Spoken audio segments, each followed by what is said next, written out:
Eh bien bonjour et bienvenue dans cette vidéo dans laquelle on va voir comment est-ce que tu vas être capable en tant que dirigeant, que chef d'entreprise, de beaucoup mieux gérer au niveau émotionnel les fluctuations de CA que tu vas pouvoir avoir au cours des années. Donc pour ça, on va directement commencer par un schéma. Donc là, on va dire qu'on est sur un an. Et ton CA, eh bien il y a des moments où il va être en haut, il y a des moments où il va un peu baisser, il va remonter, il va baisser fortement, il va remonter, et il va osciller comme ça avec peut-être des très grosses hausses et des baisses, etc., etc. La problématique avec ça, si tu corrèles ton état émotionnel par rapport à tes résultats, il va se passer une chose, c'est que quand tu es en haut, bah là, hop, t'es content. Et quand tu es en bas, eh bien, t'es pas content. C'est un petit peu comme un sportif de haut niveau. Si jamais je remporte, eh ben finalement, je suis bon. Et si je remporte pas, ben finalement, je suis mauvais. La problématique avec ça, c'est que si tu corrèles ton état émotionnel par rapport à tes résultats, eh bien quand tu vas être très haut, tu vas être très enthousiaste, très excité. Et au même moment, eh bien quand tu vas être très très bas, eh bien tu vas être frustré, tu vas culpabiliser, etc., etc. Et la problématique avec ça, c'est que d'osciller de haut en bas au niveau santé mentale, c'est vraiment pas le top. Et au même moment, par rapport aux décisions que tu vas prendre dans ton entreprise, quand on prend des décisions, quand on est trop dans l'émotion, autant des émotions positives, mais également des émotions négatives, eh bien, c'est jamais les meilleures décisions. Donc le but, ça va être de décorréler au mieux ton état émotionnel de tes gains pour pouvoir finalement prendre les bonnes décisions et gagner en clarté. Donc juste avant de t'expliquer comment faire, il faut que tu saches qu'il y a deux choses par rapport au CA. Il va y avoir des conditions internes que tu vas maîtriser. Donc les conditions internes, finalement, c'est comment est-ce que émotionnellement j'arrive à gérer les fluctuations. Donc c'est mes pensées et mes émotions. Et ça, on peut vraiment le gérer. Donc ça, on le maîtrise. Dans une certaine mesure, bien évidemment, voilà, si c'est une grosse perte de CA, bien évidemment que tu vas être en PLS. Néanmoins, ça va être ta capacité à te sortir de là beaucoup plus rapidement. Et tu vas avoir les conditions externes. Et pour celle-ci, eh bien, tu ne les maîtrises pas, il n'y a pas de maîtrise. Conditions externes, eh bien, on va avoir par exemple ce qui nous est arrivé en 2019-2020. Voilà, ça commence par CO et ça finit par VI et ça, hein. Tu vas également avoir les taxes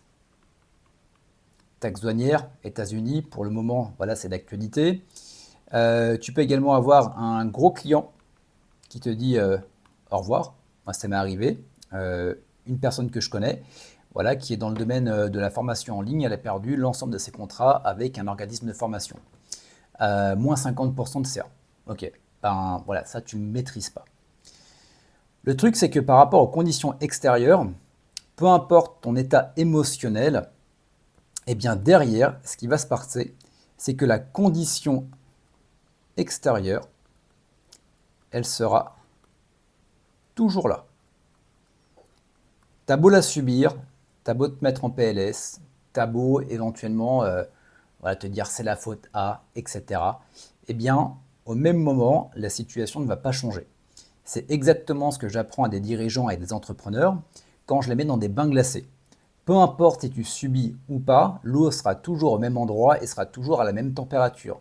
Donc comment est-ce que tu décides de vivre l'expérience? Et quand on parle de comment est-ce que tu décides de vivre l'expérience, c'est quoi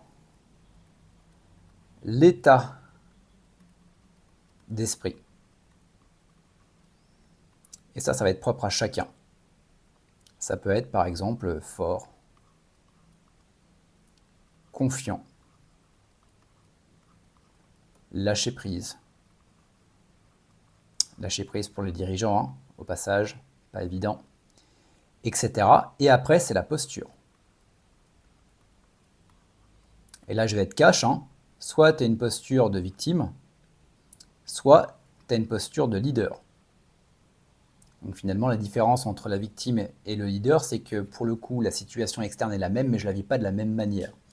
Donc est-ce que je subis ou est-ce que je m'en sers comme un tremplin? Et je dis pas que c'est évident, J'ai dit que c'est la manière dont tu vas percevoir l'événement et en fonction de ça, qu'est-ce que tu vas en faire. Et bien évidemment, la solution, elle est ici. C'est comment est-ce que je peux m'en servir comme tremplin. Donc juste avant d'aller plus loin, si tu ne me connais pas encore, je m'appelle Kevin et avec Julien, on a créé Kraken dans lequel on accompagne des dirigeants, des chefs d'entreprise à beaucoup mieux gérer leur stress, leur charge mentale, notamment avec des baisses de CA notamment, et comment est-ce que je vais être capable de prendre les bonnes décisions et de manière beaucoup plus rapide. Ce qui va me permettre d'être déjà beaucoup mieux dans ma tête, beaucoup mieux dans mon corps et d'avoir également cet équilibre au service de la performance. Et quand je dis équilibre, c'est équilibre émotionnel, mais c'est également équilibre pro-perso pour ne pas faire en sorte que toutes les problématiques de ma boîte débordent également dans mon perso. Donc en gros, quand je suis avec mes enfants, je suis vraiment avec mes enfants. Quand je suis avec mon ou ma partenaire, je suis vraiment avec elle. Quand je suis en vacances, je suis vraiment en vacances. Donc comment est-ce que j'arrive finalement à bien scinder tout ça? Donc si tu veux aller plus loin avec nous, tu peux prendre déjà rendez-vous. Ça nous permettra de faire un point sur ta situation. Et si tu veux également en savoir un peu plus sur nous, on a réalisé ce bouquin, Déjouer le mythe du travail acharné. C'est les 3 clés des entrepreneurs sereins pour atteindre leur objectif sans avoir à sacrifier leur vie perso. Tu peux avoir donc soit sur Amazon, soit directement au fichier PDF, c'est offert. Le lien est dans la description de la vidéo YouTube. Donc, on parlait bien évidemment de l'état d'esprit et de la posture. Ça, c'est hyper important et c'est quelque chose qu'on fait en direct quand tu fais des bains glacés. À partir du moment où tu arrives à avoir un bon état d'esprit et une posture, derrière, je ne vais pas te dire que tu es inarrêtable, mais tu as un avantage concurrentiel sur l'ensemble de tes concurrents, c'est indéniable. Donc à partir du moment où tu vas te libérer, justement, de tes émotions, et encore, le but, c'est de ne pas faire en sorte de ne plus ressentir, mais que ton oscillation émotionnelle, elle aille beaucoup moins dans les tours, donc beaucoup moins dans les extrêmes, et que tu puisses finalement te rééquilibrer beaucoup plus rapidement. Et bien à partir de là, hop, tu vas décorréler ton identité des résultats et tu vas pouvoir te focaliser sur le process, ce qui va te permettre finalement de faire en sorte que derrière, tu aies beaucoup moins d'oscillations au niveau du chiffre d'affaires. C'est paradoxal, mais ça marche comme ça. Donc pour ça, il y a 2 exercices.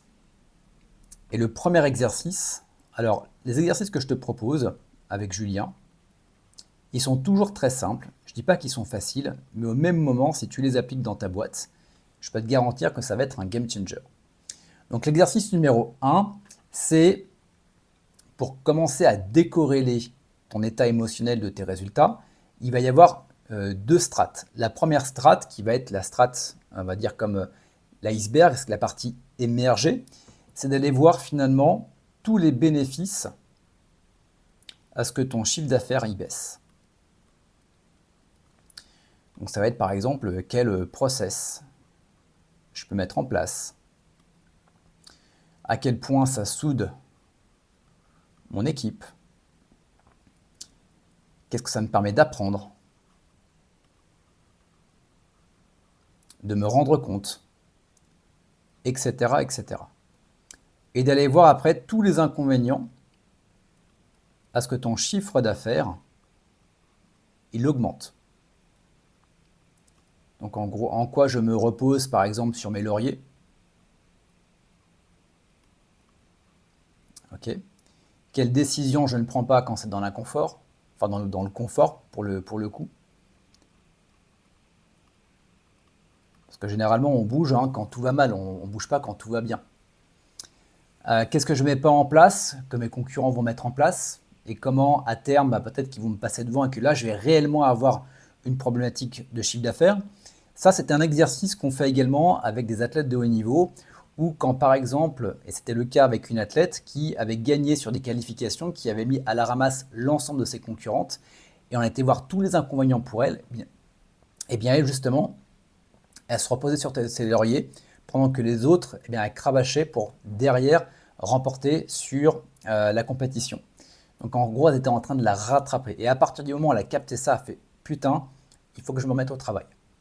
Donc là, va voir également les inconvénients à ce que ton CA, il augmente.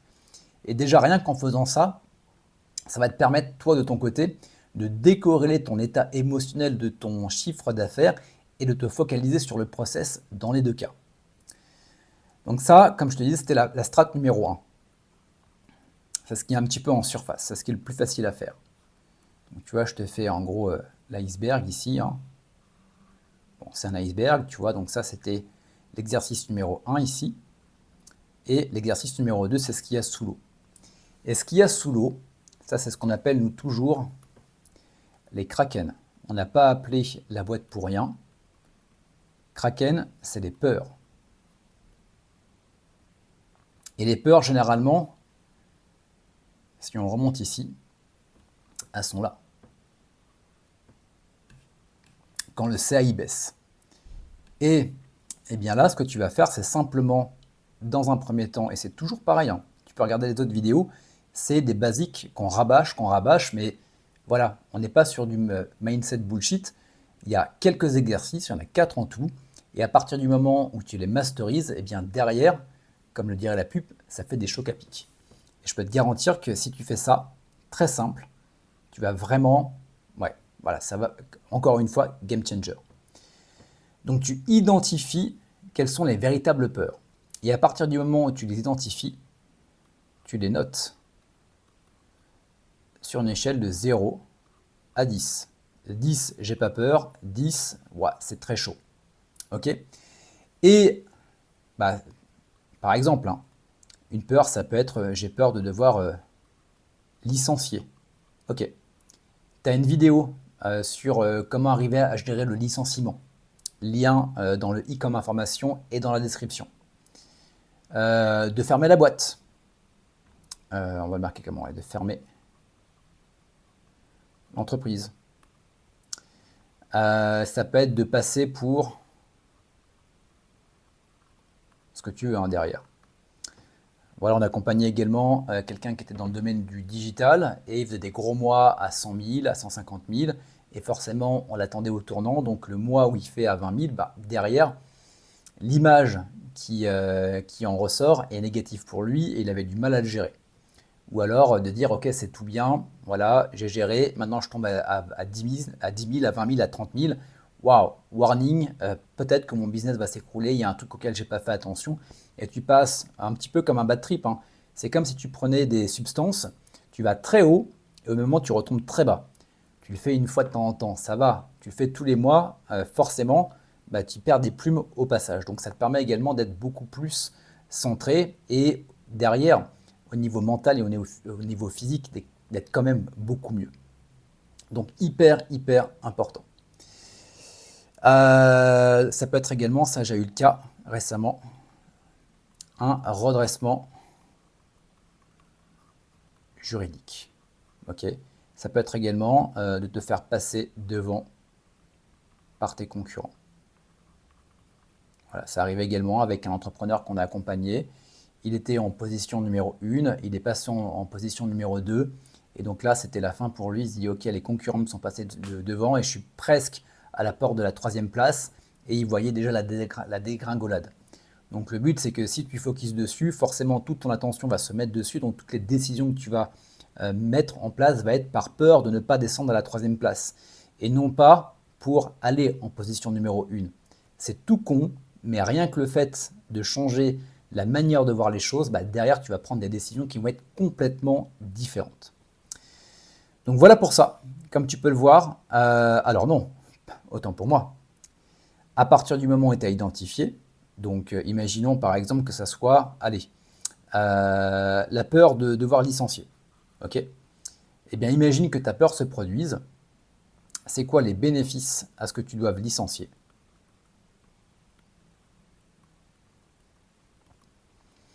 Et les inconvénients si tu ne veux pas licencier. Donc quand je parle de bénéfices et d'inconvénients, va chercher là où tu vois des inconvénients. Donc quand tu vois des inconvénients, tu y mets du bénéfice. Et quand tu vois des bénéfices, tu y mets également des inconvénients. Ça n'enlève pas les inconvénients, ça n'enlève pas les bénéfices, ça ne fait que rééquilibrer pour que inconsciemment tu sois OK avec et que tu puisses passer beaucoup plus à l'action et que ton oscillation émotionnelle soit moins importante. Ce qui fait que dans tous les cas, peut-être que tu devras licencier, mais tu le feras dans de bonnes conditions. Autant pour le salarié, le collaborateur, mais également pour toi. Donc si jamais tu vois des inconvénients à licencier par rapport à quelqu'un que tu connais, avec qui tu as de l'affect, en disant ah, ça serait dommage pour lui, il se donne tant, etc., bah, va voir les bénéfices pour cette personne à ce que tu le licencies. Et les inconvénients si tu ne le licenciais pas, etc., etc., etc. Donc bien évidemment, tu me trouves des bénéfices qui sont factuels et auxquels tu crois. Sinon, ça ne marche pas. On est d'accord. Donc voilà, comme tu peux le voir, l'exercice il est très simple. Si tu veux aller beaucoup plus loin avec nous, bah, je te le rappelle, tu peux prendre rendez-vous. Ça permettra de faire un point sur ta situation. À la fin, si on peut t'accompagner, eh ben, écoute, on te le proposera. Et bien évidemment, tu disposeras, tu auras le droit de dire non, mais au même moment, ça te permettra pendant 30 à 40 minutes de faire un point sur ton activité, mais également de faire un point sur toi-même par rapport où tu en es en tant que dirigeant, en tant que chef d'entreprise. Et je te rappelle également, tu as toutes les trames qui sont expliquées dans ce bouquin. Voilà, c'est un fascicule, ouais, un livre de 51 pages, voilà, où tout est répertorié dedans. Donc soit tu l'achètes sur Amazon, soit également tu l'as la version PDF offerte.